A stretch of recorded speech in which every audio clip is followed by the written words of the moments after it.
در شهر مسکو بعد 4 روز جستجو زاده تاجیکستان بهروز قیوموف را بالاخره پیدا کردند.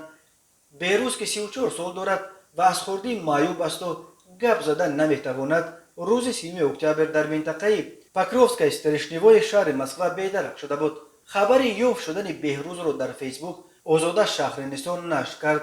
او را یافت شد. این چه خوشبختی است که ما او را یافتیم. تشکر به همه برای دستگیری. دنیا پر از مردم خیرخواه است.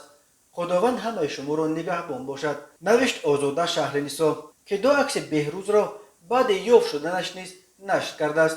در این عکس‌ها بهروز در کنار کارمندان و رضاکاران لیزا آلرت، یکی از پایگاه مشهور جستجویی که به جستجوی بهروز سفربر شده بودند، دیده می شود. پیدا کردن بهروز آسان نبود، چون که او متاسفانه گپ زدن نمی تواند و به این دلیل نمی توانست از کسی برای پیدا کردن راه خانه‌اش کمک بپرسد.